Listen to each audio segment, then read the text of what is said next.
السلام علیکم۔ آج کی ہماری سٹوری ہے تو جانے نا، جس کی رائٹر ہے آیت فاطمہ۔ لیکن بیا کتنی مرتبہ کہا ہے تم سے کہ جب میں روم میں موجود ہوں تو تم بھی یہیں موجود ہونی چاہیے ہو۔ وہ سختی سے اس کی کلائی جکڑ کر بولا تو بیا نے ہونٹوں پر زبان پھیرتے انہیں ترک کیا۔ یشم میں فارس کو سیریلیک کھلا رہی تھی، اس لیے نہیں آ پائی۔ وہ نظریں جھکائے اسے اپنی صفائی دیتی بولی، جس پر اس نے گھور کر عبیہ کے شفاف چہرے کو دیکھا۔ اس کے پھڑپھڑاتے گلابی ہونٹ یشم کے جذبات کو مزید بڑھاوا دے رہے تھے۔ تم کیوں کھلا رہی تھی فارس کو سیریلیک؟ نازیہ مر گئی تھی کیا؟ وہ غصے سے جبڑے بھینچ کر بولا تو عبیہ مزید خوفزدہ ہوئی۔ اب اسے اپنی غلطی کا احساس ہو رہا تھا۔ وہ جانتی بھی تھی کہ یشم اسے لے کر کس حد تک شدت پسند تھا، مگر پھر بھی اس نے دیر سے آ کر کوتاہی کی تھی، جس کا نتیجہ تو بھگتنا ہی تھا۔ آپ جانتے بھی ہیں یشم کے فارس کو فیور ہے، وہ عجیب چڑچڑا سا ہو گیا ہے، اس لیے ضد کر رہا تھا کہ اسے کچھ نہیں کھانا، تو مجھے ہی کھلانا پڑا۔ مجھے پتہ ہوتا ہے کہ آپ جلدی آ جائیں گے تو میں اسے پہلے ہی کھلا لیتی۔ وہ اب بازو میں شدید تکلیف محسوس کر رہی تھی، مگر اس میں ہمت نہیں تھی کہ وہ سامنے والے سے مزاحمت کرتی، اس لیے آہستہ سے وضاحت دیتی بولی، فیور اترا نہیں فارس کا؟ وہ اچانک فکرمند ہوتا اس کا بازو چھوڑ کر تشویشناک لہجے میں بولا تو عبیہ کو بھی اطمینان ہوا کہ اب فوراً سے ہی اس کا غصہ کم ہو گیا تھا۔ نہیں، اس نے میڈیسن لی ہی نہیں۔ میں نے کل بتایا بھی تھا آپ کو کہ وہ مجھ سے یا نازیہ سے میڈیسن نہیں لے رہا۔ آپ آ کر دیں، مگر آپ کسی فائل کو ریڈ کر رہے تھے تو شاید آپ بھول گئے ہوں گے۔ وہ اس کی طرف دیکھتی ہوئی بولی تو یشم کو یاد آیا تھا کہ واقعی کل وہ اسے بلانے آئی تھی، مگر وہ کام کی وجہ سے نہیں جا سکا تھا۔ بیا تم مجھے صبح بھی یاد دلا سکتی تھی۔ اینی ویز اب چلو نیچے، مجھے میڈیسن نکال دو اس کی، میں دیتا ہوں۔ کہتے ساتھ ہی وہ اس کے ہاتھ پکڑتا نیچے کی طرف بڑھا تھا۔ وہ دونوں لاؤنج میں آئے تو بی جی، ان کے ولا کی ملازمہ، جو بہت پرانی ہونے کی وجہ سے ان سب کے لیے بہت اہمیت رکھتی ہیں، صوفے پر بیٹھی چائے پی رہی تھیں۔ انہیں دیکھ کر اٹھ کھڑی ہوئیں۔ کیا ہوا بیٹا، کہیں جا رہے ہیں آپ لوگ؟ وہ عبیہ کا ہاتھ یشم کے ہاتھ میں دیکھتی اندازاً بولی تو عبیہ نے ہاتھ چھڑوانے کی کوشش کی تھی جو بیکار گئی۔ نہیں بھی جان، کہیں نہیں جا رہے۔ فارس کہاں ہے؟ اسے میڈیسن دینی ہے، فیور بڑھتا جا رہا ہے اس کا۔ یشم سنجیدگی سے بولا تو انہوں نے سر ہلایا۔ ہاں بیٹا، میں بھی بہت پریشان ہوں، رات بھر سویا بھی نہیں بچہ، اب بھی رو رہا تھا تو نازیہ باہر لان میں لے گئی ہے اسے۔ وہ بھی پریشانی سے بولی تو عبیہ نے چہرہ اٹھا کر شکوہ کناں نظروں سے یشم کی آنکھوں میں دیکھا تھا، مگر اس نے اس کی آنکھیں نظر انداز کرتے قدم آگے بڑھتے تو عبیہ کو بھی ساتھ چلنا پڑا تھا۔ وہ دونوں باہر آئے تو نازیہ گھاس پر بیٹھی بچوں جیسی حرکتیں کرتی فارس کا موڈ فریش کرنے کی کوشش کر رہی تھی، جبکہ وہ چیئر پر بیٹھا روئے جا رہا تھا۔ طبیعت ٹھیک نہ ہونے کی وجہ سے اسے بھی کچھ اچھا نہیں لگ رہا تھا۔ اسے روتے دیکھ عبیہ تڑپ کر یشم سے اپنا ہاتھ چھڑواتی اس کی جانب بھاگی تھی۔ اس نے فارس کو اٹھا کر اس کے گال پر بوسہ دیا تو وہ بھی ماں کا لمس پا کر کچھ خاموش ہوا۔ یشم بھی ان کے قریب آیا اور اس نے آہستہ سے ہاتھ بڑھا کر فارس کو عبیہ کی گود سے لیا۔ بابا کا شیر، وہ بھی اس کی ناک کو لبوں سے چھو کر محبت سے بولا تو عبیہ نے اپنے بیٹے کے تاثرات دیکھنے کی خاطر اس کا چہرہ دیکھا۔ جب آپ ہلکا سا مسکرا دیا تھا، جب بھی میر یشم افندی اس کی ناک پر ہونٹ رکھتا تو فارس ہمیشہ مسکرا دیا کرتا تھا۔ جاؤ میڈیسن لاؤ اس کی اور پانی بھی، عبیہ نازیہ سے بولی جو اب گھاس پر بکھرے فارس کے کھلونے سمیٹ رہی تھی۔ اس کی بات پر سب کام چھوڑتی اندر کی جانب بڑھی۔ دیکھ رہے ہیں حالت اس کی، اس لیے کہتی ہوں کہ اسے اپنے روم میں رکھا کرو۔ ایج دیکھیں آپ اس کی، ابھی صرف 1.5 سال کا ہے اور آپ نے اسے ابھی سیپریٹ روم میں شفٹ کر دیا۔ یشم کوئی ایسے بھی کرتا ہے اپنی اولاد کے ساتھ؟ وہ فارس کے ماتھے کو چھو کر فکر مندی اور غصے کے ملے جلے تاثرات چہرے پر سجاتی ہوئی بولی۔ یشم اب آہستہ سے فارس کو لیے ایک چیئر پر بیٹھا اور ایک نظر اس کے اداس چہرے کو دیکھا۔ نازیہ ہے نا فارس کے لیے، رات ہوتی ہے تو وہ اس کے پاس۔ اس کی بات پر عبیہ ٹھیک سے اسے گھور بھی نہیں پائی تھی۔ نازیہ ماں نہیں ہے اس کی یشم، جتنا اچھے سے ایک ماں اپنی اولاد کو سنبھالتی ہے، کوئی ہیلپر نہیں سنبھال سکتی۔ مگر مجال ہے آپ یہ بات مان لیں، ایک مرتبہ آ لینے دیں ماما کو، تو آپ کی شکایت تو انہی سے کروں گی میں۔ وہ ناک چڑھاتی بھی کہتی تو اتنی کیوٹ لگی تھی کہ یشم کا دل کیا کہ اس کی ناک کو لبوں سے چھو لے، مگر دور ہونے کی وجہ سے وہ اپنی خواہش دل میں دبا گیا۔ اب تم کیا چاہتی ہو بیا کہ فارس کو ساتھ سلا کر ہم اپنی پرائیویسی بالکل ختم کر دیں؟ آئی تھنک تمہارا فارس کو کوئی سبلنگ دینے کا ارادہ نہیں ہے، وہ لہجے کو سنجیدہ بناتا ہوا بولا تھا، جبکہ آنکھوں میں شرارت تھی۔ اس کی بات پر عبیہ سرخ پڑتی نظریں جھکا گئی۔ ابھی وہ مزید کوئی بات کرتے جب نازیہ ایک ٹرے میں پانی کا گلاس اور فارس کی میڈیسنز رکھ کر حاضر ہوئی۔ یشم نے اٹھ کر فارس کو عبیہ کی گود میں ڈالا تو وہ بھی سمجھ گیا کہ اب اس کے ساتھ کیا کیا جا رہا ہے۔ مما! فارس منہ بسور کر اپنی ماں کو دیکھتا ہوا اسے پکارنے لگا۔ یشم نے سیرپ نکال کر شیک کیا اور پھر ایک چمچ میں سیرپ انڈیل کر چمچ فارس کے منہ کے قریب کی، مگر وہ فوراً ہی چہرہ پیچھے کرتا بیا کے سینے میں چھپا گیا تو دونوں نے ایک دوسرے کو دیکھا۔ فارس کم آن، لک ہیئر، یشم سختی سے بولا تو فارس مزید بیا کو چپکا۔ ایسے نہیں لے گا، آپ کو پکڑنا پڑے گا، اسے میں سیرپ دے دیتی ہوں۔ عبیہ اس کی طرف دیکھتی ہوئی بولی تو یشم نے سر ہلایا۔ ہر دفعہ زبردستی ٹھیک نہیں ہوتی، کبھی میں گھر نہیں بھی ہوتا، یشم نے کہتے ساتھ ہی چمچ واپس ٹرے میں رکھی اور فارس کو بیا سے لیا۔ It's too sweet, you wanna try it, وہ سیرپ کی جانب اشارہ کرتا بولا، مگر فارس بھی اپنے نام کا ایک تھا۔ نو بابا، مما، دانت تو تلائے، نو بابا، مما، وانٹ ٹو ٹرائی، وہ بیا کی طرف دیکھتا بولا تو وہ مسکراہٹ دبا گئی تھی۔ فارس جلدی سے میڈیسن لے لو، یین بابا ہمیں پارک لے جائیں گے، بیا اسے لالچ دیتی بولی تو اس کی آنکھوں میں بھی چمک آئی۔ اوتے مما، اس نے کہتے ساتھ ہی فوراً ہونٹ کھولے تو اب کی بار بیا نے سیرپ اس کے منہ میں انڈیل دیا تھا۔ پھر اسے پانی پلا کر اس نے یشم کو دیکھا جو اب موبائل پر شاید کسی سے بات کر رہا تھا، کیونکہ اس کی انگلیاں ٹائپنگ کی صورت میں حرکت کر رہی تھیں۔ اسے مصروف دیکھ کے بیا فارس کو لیتی پھولوں کی جانب آ گئی تھی تاکہ کچھ وقت اس کے ساتھ گزار کر اس کا موڈ تھوڑا فریش کر سکے۔ وہ دونوں ماں بیٹا پھولوں کو دیکھنے میں مگن تھے، جبکہ یشم اب اٹھ کر اندر جا چکا تھا کیونکہ اسے اسٹڈی سے فائل لینی تھی۔ رات کو سمینا بیگم بھی گاؤں سے لوٹ چکی تھیں۔ اب وہ لاؤنج میں ہی فارس کو گود میں لیے بیٹھی تھی، جبکہ عبیہ بھی ان کے ساتھ جڑ کر بیٹھی تھی۔ بے شک وہ اس کی تائی اور ساس تھی، مگر انہوں نے ہمیشہ اسے ماں جیسا پیار دیا تھا۔ عبیہ کو بھی ان سے بہت محبت تھی۔ دادو کے پھول کو کسی نے کچھ کیا ہے کیا؟ سمینا بیگم فارس کی گال پر بوسہ دے کر اس کا اداس چہرہ دیکھتی محبت سے بولیں۔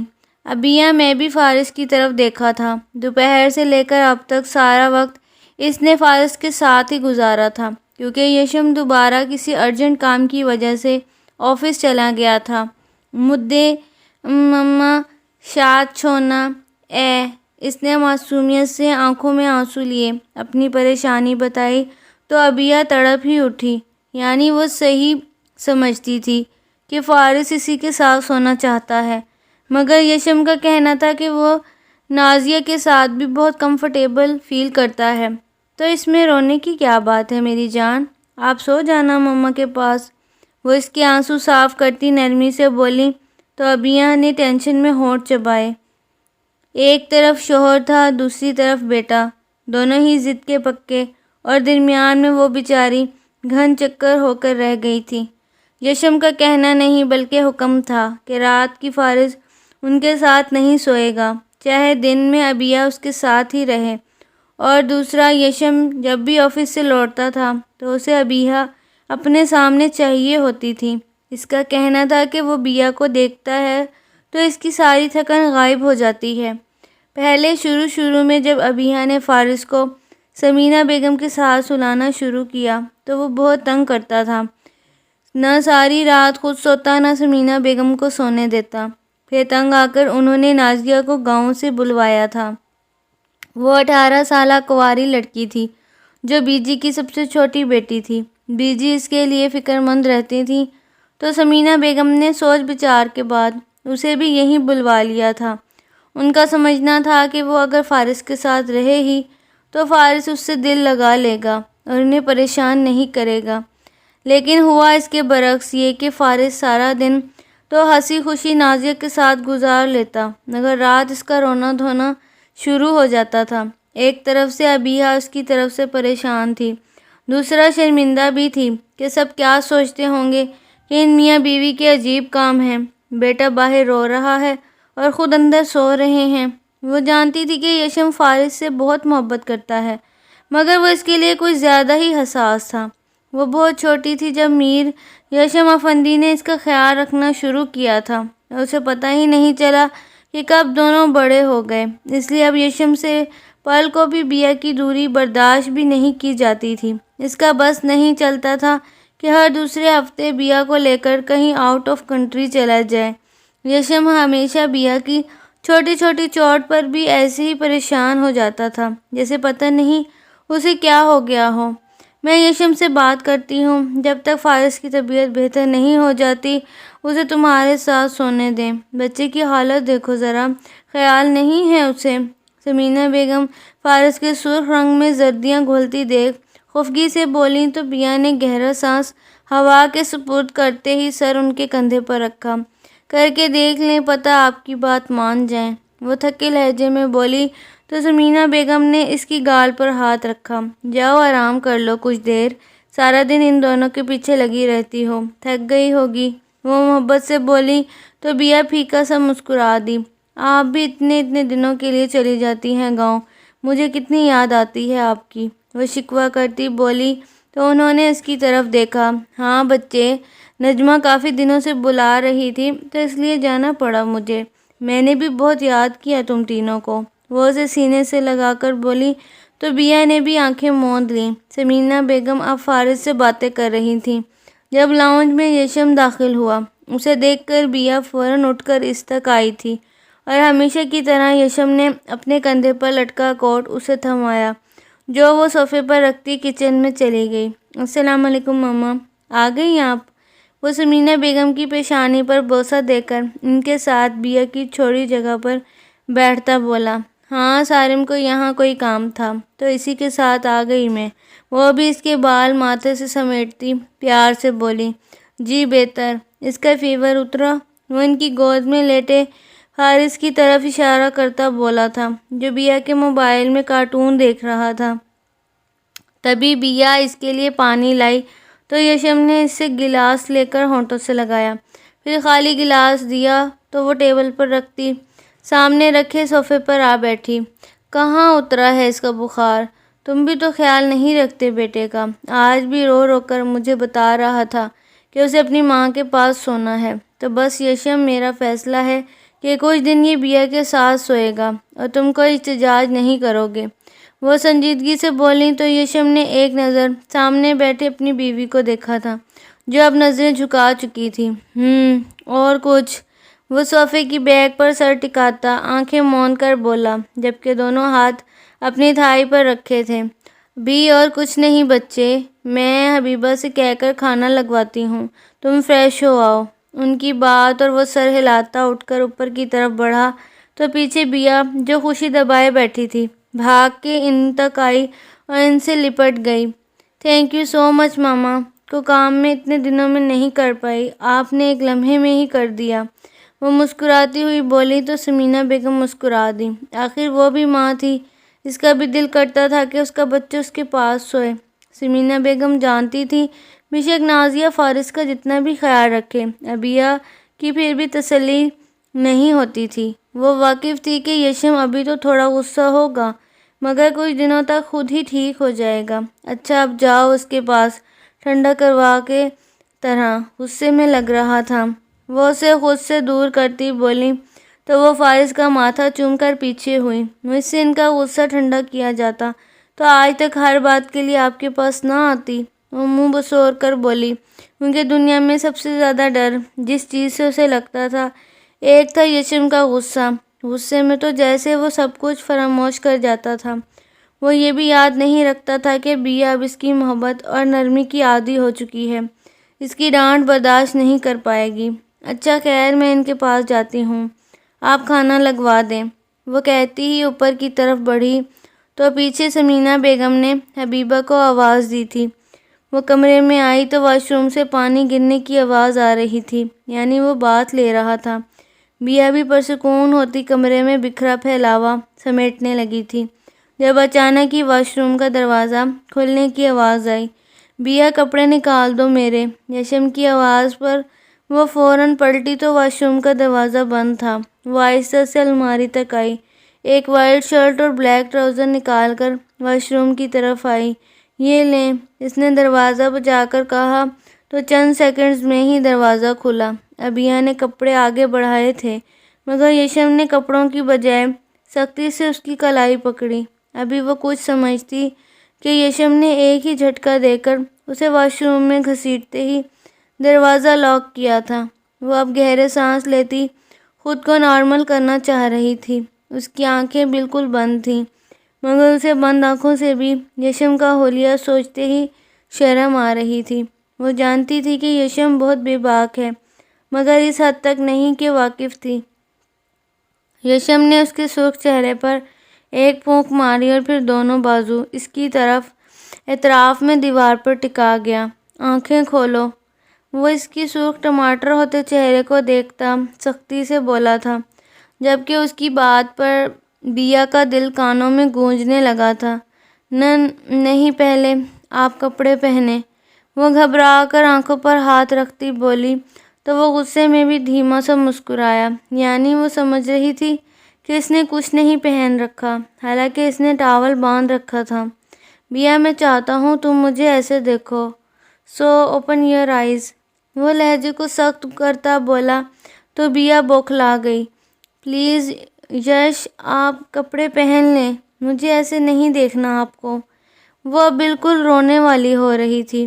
یشم کو بھی اسے تنگ کرنے میں مزہ آ رہا تھا۔ اب وہ دھیما سا مسکرایا اور اس کی آنکھوں پر رکھا ہاتھ ہٹا کر پل میں ہی اس کے نازک ہونٹوں کو اپنی گرفت میں لے گیا۔ بیا جسے پہلے ہی سانس نہیں آ رہی تھی اس کی حرکت پر تڑپ اٹھی۔ وہ اب اپنے دونوں ہاتھوں سے بھرپور مزاحمت کر رہی تھی۔ جب کافی دیر اسے تڑپانے کے بعد وہ نرمی سے اس سے الگ ہوا تو اس کے ہونٹ سرخ پڑ چکے تھے جبکہ آنکھیں ہنوز بند ہی تھیں۔ اگر آپ نہیں چاہتی کہ میں یہی کام اپنی تمام خواہشیں پوری کرنے پر اتر آؤں تو آنکھیں کھول دیں بیا۔ وہ دھمکی آمیز لہجے میں بولا تو بیا کی پلکیں کانپنے لگیں۔ اس نے آہستہ سے آنکھیں کھولی تھیں مگر نظریں سیدھا اس کے چہرے پر ہی جما لیں کیونکہ اس میں نیچے دیکھنے کی ہمت نہیں تھی۔ یشم نے اس کے ہاتھ تھام کے اپنے کندھوں پر رکھے تو اس کے ہاتھ کانپنے لگے۔ اس کے کندھوں پر موجود پانی کے قطرے بیا کی ہتھیلی کو چھونے لگے۔ مجھے جانے دیں، وہ کپ کپاتی ہوئی بولی تو اچانک ہی یشم نے بغیر کچھ سوچے سمجھے اسے باہوں میں اٹھایا اور باہر آ گیا۔ اسے بیڈ پر لٹا کر وہ اس پر جھکا تو اس کی نظر اس کے ٹاول پر گئی تھی۔ بے شک وہ بھی ناکافی تھا مگر نہ ہونے سے تو اسے بہت بہتر تھا۔ تم کچھ زیادہ بدتمیزی نہیں سمجھنے لگے مجھے؟ وہ مصنوعی سنجیدگی سے بولا تو اس نے نظریں جھکا لی۔ میں سمجھتی نہیں ہوں، آپ بدتمیز ہی ہیں۔ اچھا، وہ ناراضگی سے بولی، الٹا چور کوتوال کو ڈانٹے۔ اس نے طنز کیا تو بیا نے گھور کے اسے دیکھا۔ میں کوئی چور نہیں ہوں لیکن میرا دل چرایا ہے تم نے۔ مجھے تنگ مت کریں، وہ شرما کے بولی تو ریشم نے اس کی طرف دیکھا جو ابھی تک شرم سے سرخ تھی۔ مجھے کپڑے تو پہنا دیں، وہ شرارت سے بولا تو بیا شرماتی چہرہ ہاتھوں میں چھپا گئی۔ صدقے جاؤں ان معصوم اداؤں پر، وہ اس کی حرکت پر مسکرا کر محبت سے کہتا۔ ڈریسنگ روم کی جانب بڑھ گیا تو بیہ بھی فوراً اٹھ کر کمرے سے نکلی تھی۔ نعیم افندی صاحب کے 2 بیٹے تھے، میر زاور افندی اور پھر میر صادق افندی۔ دونوں نے ہی بڑے ہو کر اپنے والد کا کاروبار سنبھالا تھا، جو کہ پہلے کی بہت ترقی یافتہ تھا۔ ان کی اپنی 2-3 کمپنیز تھیں اور ایک گاڑیوں کا شوروم تھا۔ میر زاور بڑے تھے تو ان کی شادی پہلے ہوئی تھی اور ان کی بیوی ثمینہ بیگم بہت نرم دل اور عقل مند خاتون ثابت ہوئی تھیں۔ ان کی شادی کے 1 سال بعد ہی ان کے ہاں بیٹا ہوا، جس کا نام میر یشم افندی رکھا گیا۔ وہ بچپن سے ہی بہت ذہین تھا۔ اس کی آنکھوں میں ہے کہ وقت کچھ بھی حاصل کرنے کی ہمت اور جذبہ رہتا تھا۔ وہ 6 سال کا تھا جب اس کے چاچو نے شادی کا سوچا تھا، مگر ان کی شادی ان کے والد کی مرضی سے ثمینہ بیگم کی چھوٹی بہن ردا سے کی گئی۔ وہ بھی اپنی بہن کی طرح بہت اچھی بہو اور بیوی ثابت ہوئیں۔ ان کی شادی کے 2 سال بعد اللہ نے انہیں ابیہ کی صورت میں اپنی رحمت سے نوازا تھا، مگر نعیم افندی کی قسمت نے پوتی کو دیکھنا نہیں تھا۔ شاید اسی لیے اس کی پیدائش کے کچھ ماہ قبل ہی وہ وفات پا چکے تھے۔ بیوی ان کی بہت پہلے ہی وفات پا چکی تھیں۔ ان کی وفات کے بعد دونوں بھائیوں نے بہت اتفاق سے سب کچھ سنبھالا تھا۔ دونوں میں کبھی کسی بات پر بحث نہیں ہوئی، کیونکہ اللہ کا دیا بہت کچھ تھا ان کے پاس۔ ایک دوسرے سے لڑنے کی کوئی وجہ تھی ہی نہیں۔ ابیہ بہت چھوٹی تھی جب اس کے ماں باپ اور بڑے بابا کی ڈیتھ ہو گئی۔ تینوں شہر سے گاؤں جا رہے تھے، کیونکہ گاؤں میں ابیہ کی ماما اور خالہ کے میکے والے رہتے تھے۔ وہاں کسی عزیز کی شادی تھی تو تینوں وہاں گئے تھے۔ ثمینہ بیگم بچوں کی وجہ سے گھر ہی رک گئی تھیں، مگر واپسی پر ان کا ایکسیڈنٹ ہو گیا اور تینوں موقع پر ہی جاں بحق ہو گئے تھے۔ ابیہ کی عمر اس وقت صرف 12 سال تھی، جبکہ یشم تب 20 برس کا میچور لڑکا تھا۔ ان کی وفات کے بعد یشم نے اسی عمر سے ہی سب کچھ اسی طرح سنبھال لیا جیسے وہ کوئی بڑی عمر کا مرد ہو۔ یشم کو بچپن سے ہی ابیہ سے عشق تھا اور ساری فیملی اس بات سے واقف تھی۔ اس نے کبھی ابیہ کو خود کو بھائی نہیں کہنے دیا تھا، حالانکہ وہ اس سے بہت چھوٹی تھی، مگر پھر بھی یشم کا دباؤ تھا کہ وہ اسے نام سے پکارے۔ بڑے سب اس کی آنکھوں میں جنون دیکھ کر گھبرا کر رہ جاتے، کیونکہ ان دونوں کی عمروں میں بہت فرق تھا، مگر زاور افندی کو اس بات پر بہت خوشی ہوتی کہ ان کی بھتیجی ہی ان کی بہو بنے گی۔ یشم کو ڈرائیونگ پہلے سے ہی آتی تھی، مگر زاور صاحب نے اسے گاڑی نہیں لے کر دی تھی، کیونکہ ان کے خیال میں وہ ابھی چھوٹا تھا۔ گھر میں ڈرائیور موجود ہوتا تھا، مگر یشم خود ڈرائیو کرتا۔ اس کی روٹین بہت ٹف ہو گئی تھی۔ صبح تیار ہو کر وہ ابیہ کو خود اسکول ڈراپ کرتا، پھر خود آفس جاتا، ساتھ ساتھ شوہرم کی خبر رکھتا۔ ثمینہ بیگم نے دونوں کو بہت محبت دے رکھی تھی، مگر پیار کی جگہ پیار اور سختی کی جگہ سختی۔ وہ دونوں آہستہ آہستہ بڑے ہو رہے تھے۔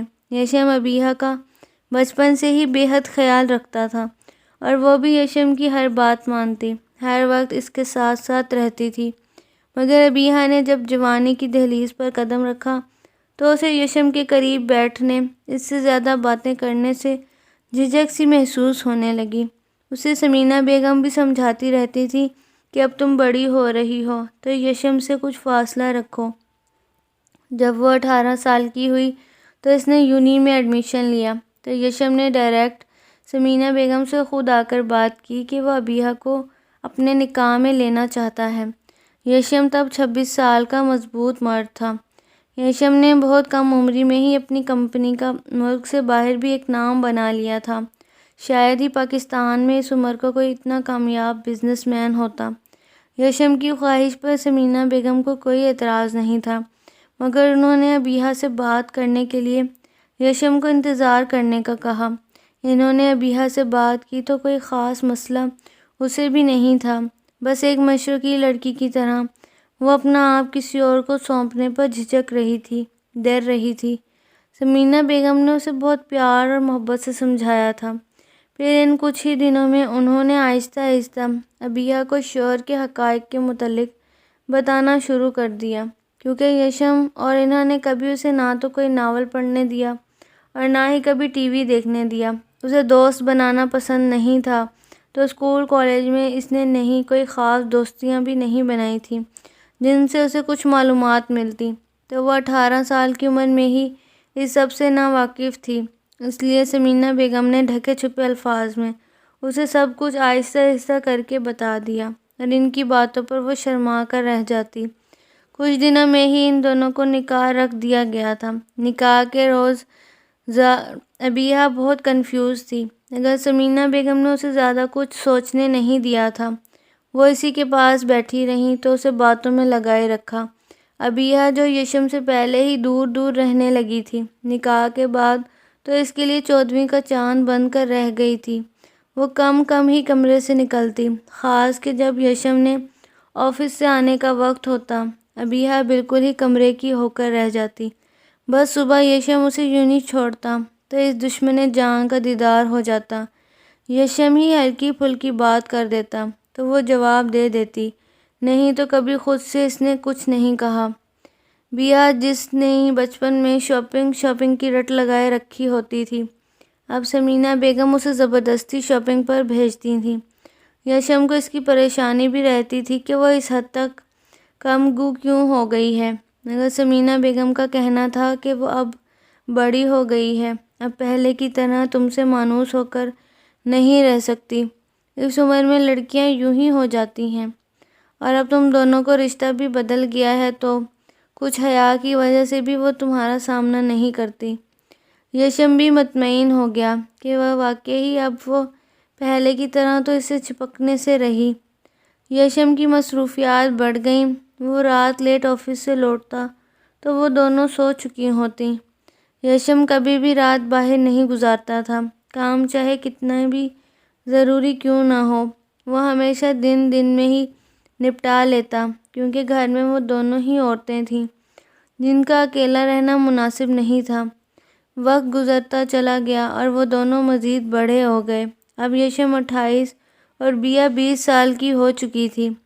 یشم نے تو ابھی تک رخصتی کا مطالبہ نہیں کیا تھا، مگر ثمینہ بیگم کو اب یہ وقت رخصتی کے لیے ٹھیک لگنے لگا تھا۔ اب بیا بھی کوئی چھوٹی بچی نہیں تھی اور یشم بھی، تو انہوں نے ایک رات یشم سے اس موضوع پر بات کی۔ اس کا کہنا تھا کہ بیا سے اس کی رضامندی لے لیں تو مجھے کوئی اعتراض نہیں۔ ثمینہ بیگم نے بیا کو بلوا کر اس سے بات کی تو وہ رونے والی ہو گئی تھی۔ اس نے بہت بہانے بنائے کہ ابھی یہ سب قبول نہیں کہہ سکتی، یا اس کی پڑھائی ختم ہو جائے گی پھر صحیح۔ مگر ثمینہ بیگم نے اسے سمجھا بجھا کر قائل کر ہی لیا۔ ان کے شہر میں کوئی رشتہ دار نہیں تھے، سارے گاؤں میں ہی تھے، تو گاؤں سے سب کو بلایا گیا اور شہر سے صرف یشم کے کچھ دوستوں کو ہی بلاوا بھجوایا گیا۔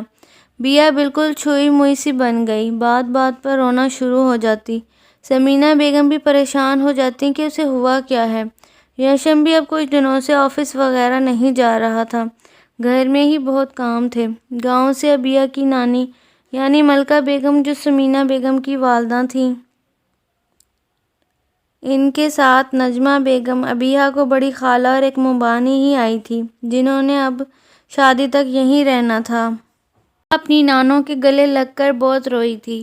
وہ بہت عرصے بعد ان سے ملی تھی، کیونکہ وہ بہت کم ہی گاؤں جاتی تھیں۔ یشم کچھ دنوں کے لیے ثمینہ بیگم کو گاؤں چھوڑ آتا تھا اور پھر لے آتا، کیونکہ ان دونوں کی یہاں اپنی مصروفیات ہوتی تھیں، بیا کالج اور یشم کا آفس۔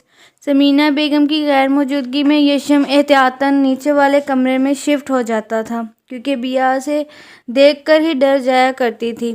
ابیہ کو سب نے بہت مشکل سے سنبھالا تھا، مگر اس کا بہت خیال رکھتے ہوئے بھی وہ شادی سے 3 دن پہلے بیمار ہو گئی۔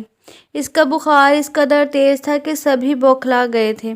یشم نے ڈاکٹر کو بلوایا تو انہوں نے کچھ میڈیسن دی اور اس کا خیال رکھنے کی تلقین کی۔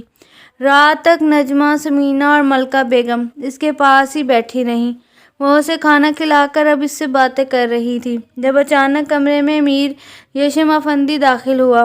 آج اسے ایک اہم میٹنگ کے لیے آفس جانا پڑا تھا، مگر وہاں بھی ثمینہ بیگم فون کر کے اسے بتاتی رہی تھی کہ بیا کی طبیعت بھی سنبھل رہی ہے اور وہ رو رہی ہے۔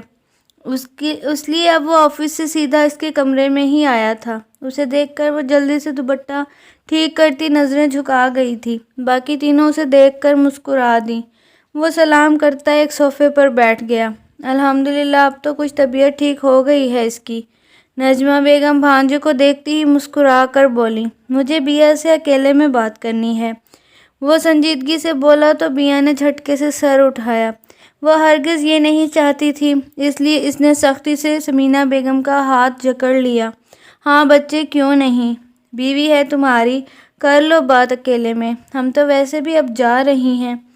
ملکہ بیگم کی بات پر بیا کی آنکھیں بھر آئیں، مگر وہ تینوں اسے یوں ہی چھوڑے باہر نکل گئی تھیں۔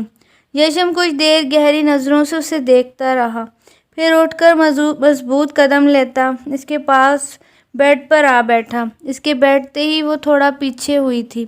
کوئی پریشانی ہے تمہیں؟ وہ روب سے بولا تو بیا نے نم آنکھوں سے نفی میں سر ہلایا۔ بیا میری جان کیوں کر رہی ہو یہ سب؟ تم جانتی ہو نا کہ کتنی محبت کرتا ہوں میں تم سے۔ پھر اس گریز اور رونے کا مقصد؟ وہ اس کے ہاتھ تھام کر بے بسی سے بولا تھا۔ وہ خود نہیں جانتی تھی کہ وہ یہ سب کیوں کر رہی ہے۔ اسے کیا بتاتی؟ مجھے ابھی شادی نہیں کرنی، مجھے پڑھنا ہے، وہ اس کی آنکھوں میں دیکھتی دکھی لہجے میں بولی تو یشم نے پرکھتی نظروں سے اسے دیکھا۔ میں نے کبھی تم سے کہا ہے کہ شادی کے بعد تم نہیں پڑھو گی؟ وہ سوالیہ انداز میں بولا۔ نہیں، وہ بس اتنا ہی بول پائی تھی۔ جانے کیوں اس کے سامنے اس کے الفاظ کھو جاتے تھے۔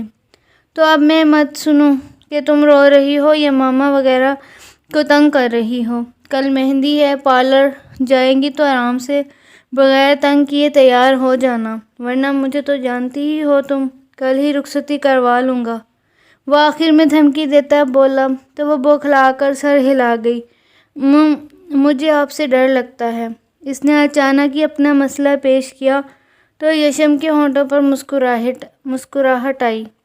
یہ بتانے کی ضرورت نہیں کیونکہ میں یہ بات اچھے سے جانتا ہوں، مگر پریشان مت ہو، پرسوں تمہارا سارا ڈر نکال دوں گا۔ وہ مسکرا کر کہتا ہوا اٹھ کھڑا ہوا۔ پیچھے وہ شرمندہ سی ہوتی بیٹھی رہ گئی۔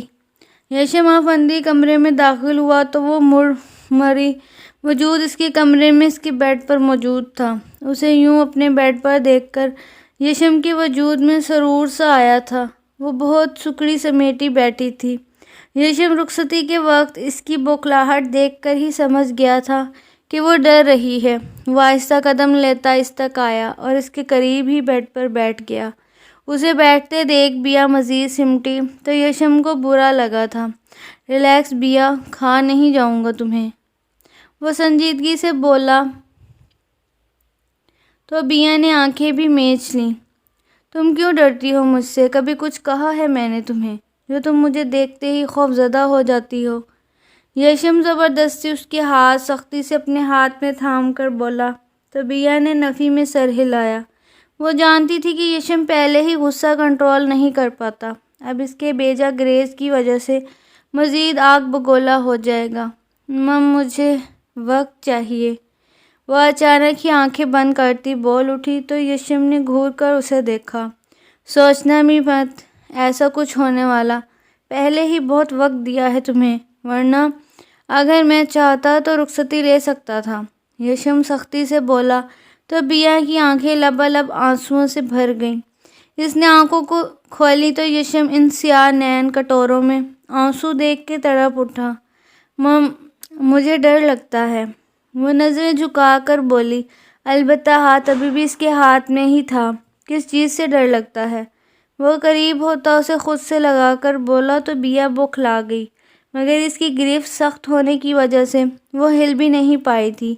یہی جو آپ آج کرنا چاہتے ہیں مجھے نہیں کرنا، وہ اچانک سے روتی ہوئی بہت بڑی بات کہہ گئی تھی۔ اس کی بات پر یشم نے اس کی پیٹ سہلانی شروع کی تاکہ اسے نارمل کر سکے۔ وہ اب تک اس کے سینے پر سر رکھتی زاروں قطار رو رہی تھی۔ بیا، آئی ایم سوری بٹ آج میں خود پر ضبط نہیں کر سکتا۔ تم بھی ایک اچھی بیوی کی طرح میرے حقوق بغیر کسی زبردستی کے مجھے سونپ دو، ورنہ لے تو میں ویسے بھی لوں گا، پھر تمہاری اس میں مرضی شامل ہو یا نہ ہو۔ یشم بغیر کسی لچک کے ٹھوس لہجے میں بولا تو بیا کے وجود میں سنسناہٹ دوڑ گئی۔ پلیز یش، صرف آج ٹائم دے دیں، کل میں آپ کی بات مان لوں گی۔ وہ اس کا ہاتھ تھام کر روتی ہوئی بولی تھی، مگر یشم اپنے ارادوں سے بالکل نہیں ہٹا۔ جسٹ اسٹاپ اٹ بیا، فوراً اٹھیں اور چینج کر کے آئیں۔ وہ غصے سے بولا تو بیا نے ایک رحم طلب نظر سے اسے دیکھا تھا، مگر اس کی آنکھوں میں جذبات کا ایسا سمندر تھا کہ وہ فوراً نظریں جھکا گئی۔ اگر اگلے 1 منٹ میں آپ چینج کر کے بھی گئیں تو یہ کام میں خود کروں گا، and it's not a joke at all. وہ سختی سے بولا تو بیا نے اس کی طرف دیکھا، جانے کیوں اسے بہت ڈر لگ رہا تھا۔ وہ جانتی تھی کہ یشم کی شدتیں سہنا اس کے لیے ممکن نہیں۔ یش، اگر آپ نے میری بات بھی مانی تو میں آپ سے کبھی بات نہیں کروں گی۔ وہ پھر سے آنسو بہاتی ہوئی بولی تو یشم جھٹکے سے بیٹھ سے اٹھا۔ اس نے اچانک ہی ایک بازو ابیہ کی گردن اور دوسرا کمر میں ڈالتے ہی اسے اٹھایا اور ڈریسنگ روم کی طرف بڑھا۔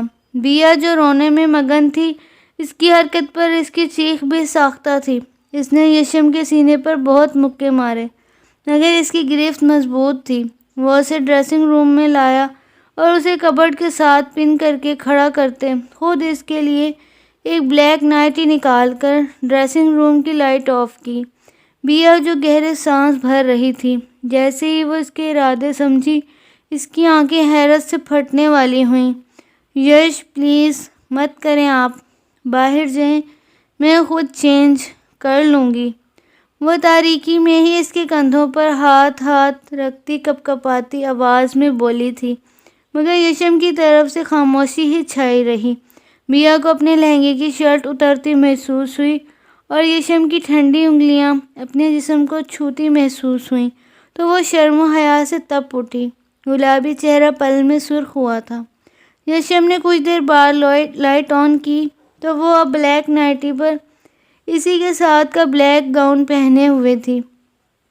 گاؤن سلک کا اور بیلٹ ٹائٹ بندھے ہونے کی وجہ سے اس کے نسوانی جسم کی تمام رعنائیاں عیاں ہو رہی تھیں، جو یشم کے جذبات کو مزید بھڑکا رہی تھیں۔ یشم نے اسے دوبارہ باہوں میں بھرا اور اسے بیڈ تک لایا اور اسے بیڈ کے وسط میں لٹا کر پیچھے ہوا۔ اس نے لائٹ آف کی اور خود بیڈ پر اس کے اوپر جھکتے ہی اپنی بلیک شرٹ اتار کر دور اچھالی تو خود کی ایک سے بیا کی آنکھوں سے بے آواز آنسو گرتے تکیے میں جذب ہونے لگے۔ یشم کے گرم ہونٹ آہستہ آہستہ اس کی گردن پر سرایت کرنے لگے تو بیا کو اپنی گردن جلتی محسوس ہوئی تھی۔ یشم نے اچانک اپنے لب اس کے سرخ لبوں سے جوڑے تو بیا کو اپنی سانسیں رکتی ہوئی محسوس ہوئیں۔ یشم آہستہ آہستہ اس کی سانسیں اپنی سانسوں میں اڈیلتا رہا، مگر جب اسے محسوس ہوا کہ بیا سانس نہیں لے پا رہی، وہ نرمی سے اس سے الگ ہوا۔ بیا اب بچوں کی طرح زور زور سے رونے لگی تھی۔ یشم نے اس کی دونوں آنکھوں پر لب رکھتے ان کی نمی خود میں جذب کر لی۔ پھر اس نے بیا کے دائیں رخسار پر ہونٹ رکھے اور ان پر زور سے دانت گاڑ کے پیچھے ہوا۔ اس کی حرکت اور وہ مزید رونے لگی، مگر یشم کو کوئی فرق نہیں پڑ رہا تھا۔ وہ واقف تھا اگر آج وہ اس کے رونے دھونے کا خیال کر کے اسے وقت دے بھی دیتا تو کل بھی اس کا یہی حال ہونا تھا۔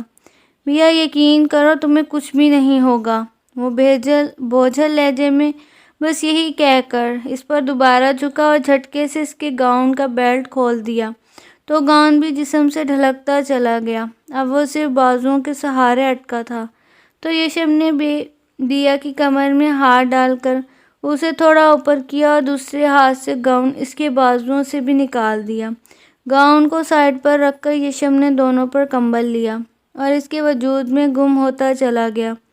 رات بھر کمرے میں یشم کی معنی خیز سرگوشیاں اور وقفے وقفے سے بیا کی سسکیاں گونج رہی تھیں۔ صبح اس کی آنکھ کھلی تو خود کو یشم سے چپک کر سوتے پا کر وہ ناراضگی سے برا سا منہ بنا کے اس سے کچھ فاصلے پر ہوئی۔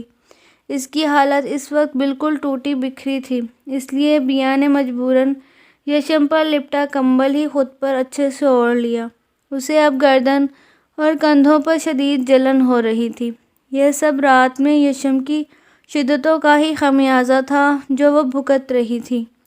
بیا نے پورا ارادہ کر لیا تھا کہ اب وہ یشم سے ہرگز بات نہیں کرے گی۔ رات کو اس کے اتنا رونے کے باوجود بھی وہ کیسے اپنی منمانیاں کرتا رہا تھا۔ وہ شرم کی وجہ سے اب مزید اسے فیس کرنے کی ہمت نہیں رکھتی تھی، اس لیے آہستہ سے بیڈ سے اٹھتی واش روم کی طرف بھاگی۔ وہ شاور کے بعد کپڑے بدل کر باہر آئی اور بالوں کے ڈرائر کے ہلکا سا میک اپ کیا۔ اس کی خوش قسمتی تھی کہ یشم اب بھی نہیں اٹھا۔ وہ بغیر آواز کیے دروازہ کھول کر باہر نکل گئی اور پھر دروازہ دوبارہ اچھے سے بند کر دیا۔ وہ نیچے آئی تو لاؤنج میں ملکہ نجمہ اور ثمینہ بیگم بیٹھی باتیں کر رہی تھی۔ اسے آتے ہی دیکھ کر تینوں ہی محبت سے مسکرا دیں۔ اس کے رنگ میں سرخیاں گھلی تھیں جو سب کو ہی ان دونوں کا رشتہ مکمل ہونے کی نوید سنا رہی تھیں۔ ثمینہ بیگم کا تو بس نہیں چل رہا تھا اس کے صدقے واری جاتی۔ وہ شاکنگ پنک کلر کی ہلکے کام والی لانگ شرٹ کے نیچے ہم رنگ اسٹریٹ ٹراؤزر پہنے ہوئے تھی اور ایک کندھے پر ہم رنگ دوپٹہ پھیلا رکھا تھا۔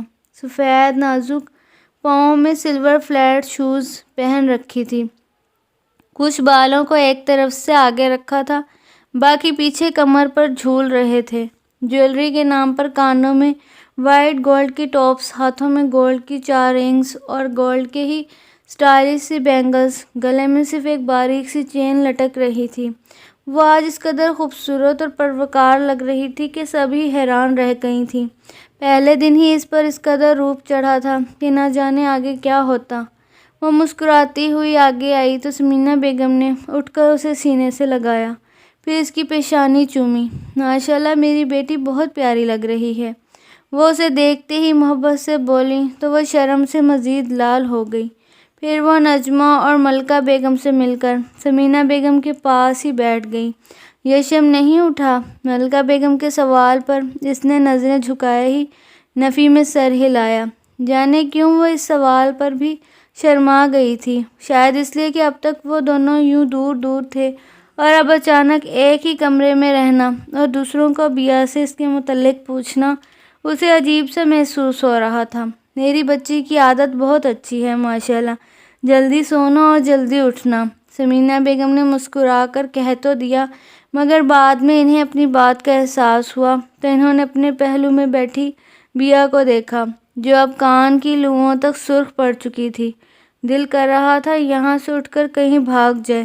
بیٹا، شادی کی پہلی صبح میاں بیوی ساتھ باہر نکلتے ہیں کمرے سے، اب وہ اٹھے گا تو تمہیں کمرے میں موجود نہ پا کر غصہ ہوگا بچے، ملکہ بیگم اسے سمجھاتی ہوئی بولی تو اس نے خفگی سے انہیں دیکھا، مگر جلد ہی نظریں دوبارہ جھکا لیں۔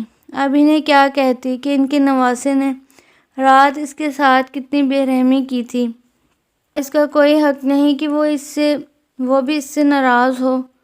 کچھ نہیں ہوتا امی، اپنا گھر ہے، اس کا کوئی روایتی سسرال نہیں جو یہ ان سب جھنجھٹوں میں پڑے۔ یشم کو چھٹی والے دن دیر تک سونے کی عادت ہے، جبکہ بیا ہمیشہ سے ہی جلدی اٹھ جاتی ہے۔ اب بیچاری اٹھ گئی ہے تو اکیلی کمرے میں کیا کرتی؟ اچھا کیا کہ جلدی سے تیار ہو کے نیچے آ گئی، یشم بھی خود ہی آ جائے گا، آپ پریشان مت ہوں۔ ثمینہ بیگم اس کی طرفداری کرتی ہوئی اس کے بولنے سے پہلے ہی اس کی دفاع میں بولیں۔ ان کی بات اور بیا بھی مسکرا کر چہرہ ان کے کندھے پر رکھ گئی۔ پھر ان سب کے بہت روکنے کے باوجود بھی دیا نے ناشتے میں ملازموں کی بہت مدد کروائی تھی۔ اس کا کہنا تھا کہ یہ اس کی خواہش تھی کہ وہ یونی کی وجہ سے ٹائم نہیں نکال سکتی تھی، اس لیے کوکنگ نہیں کرتی تھی۔ اب ٹائم ہے تو کیوں نہ صحیح ٹرائی کر لیا جائے۔ پھر اس نے ٹیبل اور ناشتہ لگایا اور وہ سب ڈائننگ ٹیبل پر آ بیٹھی۔ تبھی میر یشم افندی بھی بلیک جینز اور شرٹ پر لائٹ بلو ڈینم جیکٹ پہنے اپنی بھرپور وضاحت کے ساتھ سیڑھیاں اترتا دکھا۔ بیا کا دل تو اسے ایک نظر دیکھ کر ہی دھڑک اٹھا تھا، مگر وہ جلدی سے خود کو قابو کرتی سینڈوچز کی ڈش ٹیبل پر سیٹ کرنے لگی۔ دیکھا کتنی ذمہ دار بیوی ہے تمہاری، آج ہی کچن میں گھس گئی کہ ناشتہ میں بناؤں گی۔ وہ سلام کرتا ایک کرسی کھینچ کر بیٹھا تو نجمہ بیگم اسے دیکھتے ہی مسکرا کر بولی، کیا خاک ذمہ دار شوہر کا تو خیال ہے نہیں محترمہ کو، بغیر میرے اٹھنے کا انتظار کیے صبح اٹھتے ہی نیچے بھاگ آئی۔ اس نے ایک کاٹدار نظر سامنے کھڑی بیا پر ڈال کر طنزیہ کہا تو اس نے برا سا منہ بنایا، تو اس میں غلطی تو تمہاری ہی ہے، صبح جلدی اٹھا کرو نا۔ ملکہ بیگم کی بات پر وہ سنجیدگی سے بغیر کوئی جواب دیے اپنی پلیٹ پر جھک گیا، جبکہ ابیہا اب شرمندہ سی ہوتی وہیں کی وہیں کھڑی تھی۔ بیہا بچے بیٹھو یشم کے ساتھ اور شروع کرو ناشتہ۔ ثمینہ بیگم کی آواز پر وہ بوکھلا سی گئی، مگر اب کیا کر سکتی تھی، اس لیے آہستہ سے اس کے قریب آتے ہی اس کی بائیں جانب والی کرسی پر بیٹھ گئی۔ یشم اس تمام دورانیے میں خاموش ہی رہا تھا۔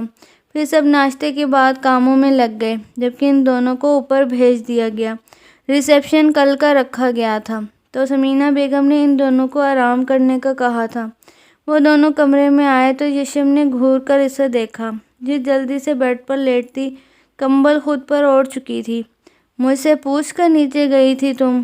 وہ بلند آواز میں دھاڑا تو بیا کانپ کر رہ گئی۔ یشم اب بیڈ تک آیا اور اس کے پاس لیٹ کر کمبل کھینچ کے دونوں پر لپیٹا۔ میں آپ سے ناراض ہوں، وہ ہمت کرتی بولی۔ وجہ؟ وہ آوازداری سے بولا، آپ نے رات میں میری کوئی بات نہیں سنی۔ وہ پھر سے ایموشنل ہوتی ہوئی بولی، تو یشم نے اچانک ہی اسے خود سے لگایا۔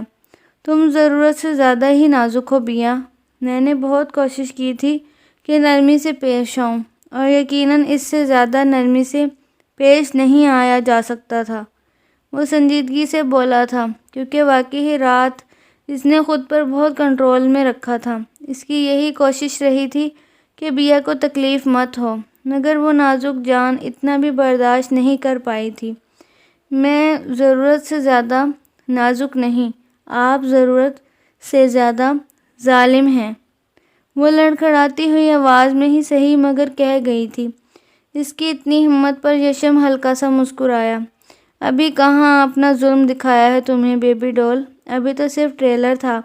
آہستہ آہستہ بس تم تھوڑی مضبوط ہو جاؤ، پھر تمہیں اپنے جنون، اپنی شدتوں اور بقول تمہارے اپنے ظلم سے روشناس کروا دوں گا۔ اس کی بات پر بیا نے ہونٹ باہر نکالے۔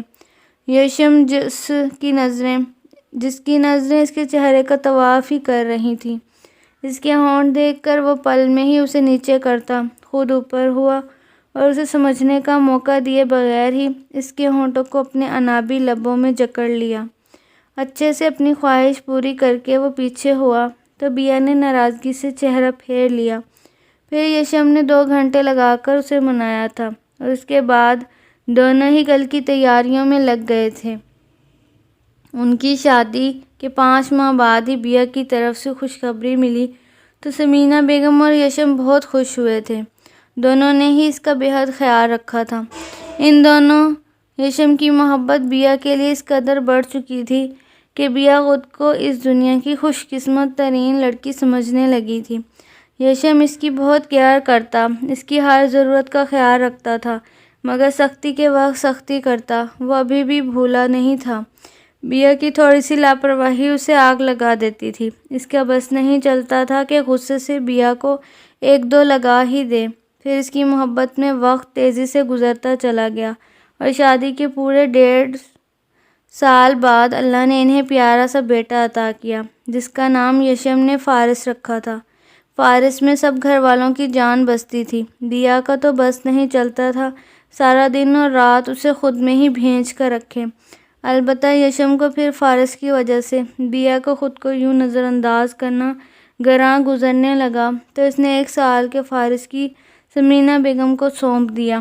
بیا کے بہت احتجاج کے باوجود بھی اس کی ایک نہیں چلی تھی، اور فارس ثمینہ بیگم کے پاس رہنے لگا تھا۔ پھر انہوں نے نازیہ کو ہائر کیا، تب بھی بیا نے یشم کو بہت منانے کی کوشش کی تھی، مگر یشم کی نہ ہاں میں نہیں بدلی تھی۔ ماما کی جان، یشم شرٹ لیس واش روم سے باہر آیا تو اس کے کانوں میں اپنی بیوی کے یہ مٹھاس بھرے الفاظ گونجے تھے۔ اس نے خفگی سے ان دونوں کو دیکھا تھا جو ایک دوسرے میں مگن تھے۔ بیا نے فارس کو بیڈ پر لٹا رکھا تھا اور خود اس کے دونوں ہاتھ تھامے اس پر مکمل جھکی ہوئی تھی۔ وہ وقفے وقفے سے اپنے بال اس کے چہرے پر سہلاتی تو کمرے میں فارس کی کھلکھلاہٹیں گونج اٹھتیں۔ یشم سنجیدگی سے آ کر اپنی طرف لیٹ گیا تو بیا نے بے بسی سے اسے دیکھا، جو اب سیل پر کچھ کر رہا تھا۔ شکل ہی بتا رہی تھی کہ وہ غصہ ہے، مگر کنٹرول کر رہا تھا۔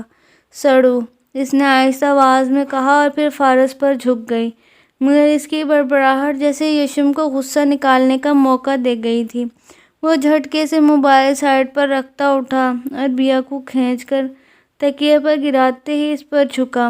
فارس نے پہلے تو غصے سے باپ کو دیکھا، پھر بیزاری سے وہ اٹھ بیٹھا اور رخ ان دونوں سے موڑ کر سامنے دیوار پر لگی LED کی طرف کر لیا، جہاں اس کے پسندیدہ کارٹون لگے تھے۔ بیا کی آنکھیں اب شرارت سے مسکرا رہی تھیں، مطلب اب وہ اپنی بھڑاس نکالنا چاہ رہا تھا۔ کیا بکواس کی تم نے، ذرا پھر سے کہنا؟ وہ اس کی آنکھوں میں دیکھتا غصے سے غرایا تو بیا نے دونوں ہاتھ اس کی گردن میں ڈالے اور ایک ادا سے مسکرائی، وہی جو آپ کو اس وقت محسوس ہو رہا تھا ہمیں ساتھ دیکھ کر۔ وہ بغیر کسی خوف کے اس کی آنکھوں میں آنکھیں ڈال کر بولی تو یشم نے گھور کر اسے دیکھا۔ زیادہ کرنے کی ضرورت نہیں ہے، اچھا؟ اگر چاہوں تو ابھی تم دونوں کو الگ کر سکتا ہوں، لیکن اگر میں نے ترس کھا ہی لیا ہے تو تم مجھے تیش مت دلاؤ کہ واپس تم دونوں کو تمہاری اوقات یاد کروا دوں۔ وہ چڑھتا ہوا بڑا غصے سے بولا تھا۔ یش پلیز، آپ کیوں ایسا سوچتے ہیں کہ اگر فارس اور میں دونوں قریب ہیں تو اس کا مطلب میں آپ کو بھول جاتی ہوں؟ خود سوچیں بھلا، یہ ممکن ہے کہ میں آپ کو بھول جاؤں؟ وہ اب کی بار سنجیدگی سے بولی تو یشم نے اس کی آنکھوں میں دیکھا، جہاں سچائی دکھ رہی تھی۔ میں جانتا ہوں تم مجھے نہیں بھول سکتی، مگر میں تمہیں شیئر نہیں کر سکتا بیا، فارس کے ساتھ بھی۔ وہ شدت پسندی سے بولا تو بیا کا دل کیا سیر پیٹ لے۔ آپ ہی کا خون ہے فارس، صرف میرا بیٹا نہیں ہے جو آپ مجھے اس سے بھی شیئر نہیں کر سکتے۔ وہ خفگی سے بولی تھی۔ یہ جو بکواس تم نے کی ہے ابھی، مطلب جانتی ہو اس کا؟ ہاں؟ وہ اس کی بات کا مفہوم شاید کچھ اور ہی سمجھا تھا، اس لیے بھڑکتا ہوا بولا۔ بیا نے پہلے تو حیرت سے اسے دیکھا، مگر پھر اپنی بات یاد آئی تو خود پر 2 لفظ بھیجے کہ کس کے سامنے کیا کہہ گئی تھی۔ اوف یش، آپ ہر بات سیریس لے جاتے ہیں، میں نے صرف آپ کو سمجھانے کی خاطر کہا تھا۔ اس کی بات پر یشم نے سر ہلایا، پھر اچانک ہی اس کے ہونٹوں پر چھو کر پیچھے ہوا۔ البتہ بیا اس کی حرکت پر آج بھی شرما گئی تھی۔ یشم نے فارس کو اٹھا کر اپنی گود میں بٹھایا اور اسے پیار کرنے لگا تو بیا بھی مسکرا کر ان کے قریب ہوئی۔